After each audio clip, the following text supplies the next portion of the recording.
നജസ്സുകളിൽ നിന്ന് പുറക്കപ്പെടുന്നത്. ഓക്കെ, ഒലിക്കുന്ന രക്തമില്ലാത്ത ജീവികളുടെ രക്തം മനസ്സിലായിട്ടുണ്ടാവും വിചാരിക്കുന്നത്. അഥവാ ചില ജീവികളുടെ ശരീരത്തിൽ രക്തം ഉണ്ടാവില്ല. ഇപ്പം ഉദാഹരണം എന്താണ്, ഒരു പേനെ നമ്മൾ കൊന്നാൽ അതിൻ്റെ ഉള്ളിൽ ആകെ ഒരു തുള്ളി രക്തം ഉണ്ടാവും, ഒലിക്കുന്ന രക്തം ഉണ്ടാവില്ല. അതേപോലെ നമ്മുടെ മുഖത്തുള്ള ചോരക്കുരു, മുഖക്കുരു മുതലായവയുടെ രക്തം നമ്മുടെ പ്രവൃത്തി കൊണ്ടല്ലാതെ വന്നാൽ പ്രശ്നമില്ല. അപ്പം ഒരു കുരു നമ്മൾ പൊട്ടിക്കാതെ തന്നെ പൊട്ടിയാൽ അതെന്തല്ല, നജസായിട്ട് പരിഗണിക്കില്ല. അല്ലെങ്കിൽ തലേത്തൊരു പേന് നമ്മളെ കയ്യിൽ വീണു, നമ്മൾ അതിനെന്ത് ചെയ്തു, പിന്നെ കൊന്നു, അങ്ങനെയാണെങ്കിൽ അതിൽ രക്തം ഒലിക്കുന്നില്ലല്ലോ, അപ്പോൾ കുഴപ്പമില്ല. എന്നാൽ നമ്മളുടെ പ്രവൃത്തി കൊണ്ടാണെങ്കിൽ രക്തം വന്നതെങ്കിൽ അത് കുറഞ്ഞ രക്തമാണെങ്കിൽ പ്രശ്നമില്ല, കൂടുതലാണെങ്കിൽ അത് നജസാണ്. അതേപോലെ ഒരാളെ മൂക്ക് പൊട്ടി രക്തം ഒലിച്ചു, അല്ലെങ്കിൽ ഹൈൽ രക്തം ഉണ്ടായി, അങ്ങനെ ഇതിൽ നിന്നൊക്കെ കുറഞ്ഞതാണെങ്കിൽ എന്ത് ചെയ്യും, പൊറുക്കപ്പെടും.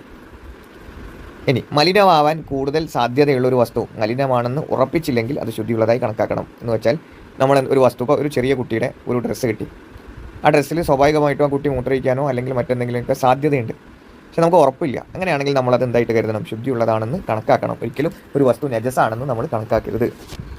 പിന്നെ നിസ്കരിക്കാൻ ഉദ്ദേശിച്ചവൻ്റെ വസ്ത്രത്തിലോ മറ്റോ നമ്മൾ നജസ് കണ്ടാൽ, ഒരാൾ നിസ്കരിക്കാൻ പോവുകയാണ്, അയാളുടെ വസ്ത്രത്തിൽ നമ്മൾ നജസ് കണ്ടു, എന്നാൽ പോയി നിസ്കരിച്ചോട്ടെ എന്ന് വെക്കുന്നതിന് പകരം നമ്മൾ അവനോട് പറയൽ, അവനെ അത് അറിയിക്കൽ എന്താണ്, നിർബന്ധമാണ്.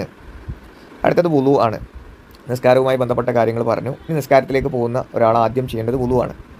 ഓക്കെ, വുളുവിൽ കുറേ സുന്നത്തുകളുണ്ട്. ഞാൻ കുറച്ചെണ്ണം ഇതിൽ ലിസ്റ്റ് ചെയ്തിട്ടുള്ളൂ, ബാക്കി നിങ്ങൾ ടെക്സ്റ്റ് ബുക്ക് തന്നെ നോക്കണം. വുളു എടുക്കാൻ പോകുന്ന സമയത്ത് നമ്മൾ കിബിലയിലേക്ക് മുന്നിടുക. വുളുവിൻ്റെ സുന്നത്തിനെ ഞാൻ വീട്ടിൽ നിന്ന് കരുതൽ, ബിസ്മി ചൊല്ലൽ, അതേപോലെ പിന്നെ 3 പ്രാവശ്യം ചെയ്യൽ, അങ്ങനെ സംസാരിക്കാതിരിക്കൽ, ഓരോന്നും തുടർച്ചയായി ചെയ്യൽ. ഇത് വുളു എടുത്ത് കഴിഞ്ഞതിന് ശേഷം നമ്മുടെ 2 കൈയും കണ്ണും മേൽപോട്ട് ഉയർത്തി ഷഹാദത്ത് കലിമ ചൊല്ലി ദുആ ചെയ്യൽ ഒക്കെ എന്താണ്, സുന്നത്തുകളിൽ പെട്ടതാണ്. ഓക്കെ, വുളുവിൻ്റെ സുന്നത്തുകളിൽ നിന്ന് ഒരു 3-4 പഠിച്ചു വെക്കുക, അതോടൊപ്പം ടെക്സ്റ്റ് ബുക്കിലുള്ളത് വായിച്ച് നോക്കുക.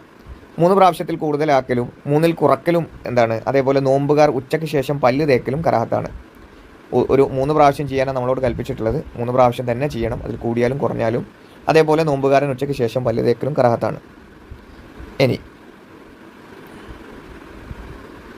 പല്ലു തേക്കൽ ശക്തമായ സുന്നത്തുള്ള സ്ഥലങ്ങളുണ്ട്. ചില സ്ഥലങ്ങളിൽ പല്ല് തേക്കൽ ശക്തമായ സുന്നത്താണ്. 1 നിസ്കാരം, 2 വുളു, ഖുർആൻ, ഹദീസ്, അതേപോലെ ഇൽമ് എന്നിവയുടെ പാരായണം, അതേപോലെ വായ പകർച്ചയായ സമയത്തും ഉറങ്ങാൻ പോകുമ്പോഴും ഉണർന്ന് എഴുന്നേൽക്കുമ്പോഴും പല്ല് തേക്കൽ എന്താണ്, ശക്തമായ സുന്നത്താണ്. അതേപോലെ പല്ല് തേക്കുന്നതിന് ഒരു രീതി പറഞ്ഞിട്ടുണ്ട്. നമ്മുടെ പല്ല് വീതിയിലും നാവ് നീളത്തിലും തേക്കണം എന്നാണ് കൽപ്പിച്ചിട്ടുള്ളത്. ഓക്കെ, ഒരാൾ പല്ല് തേച്ച് നിസ്കാരത്തിലേക്ക് പോയാൽ അവന് 70 ഇരട്ടി പ്രതിഫലമുണ്ട്. ഇത് ഞങ്ങൾ പറയുകയും ചെയ്തിട്ടുണ്ട്. പല്ല് തേക്കുന്നത് വായു ശുദ്ധീകരണത്തിനും അള്ളാഹുവിൻ്റെ തൃപ്തി കിട്ടാനും വേണ്ടിയിട്ടാണെന്ന്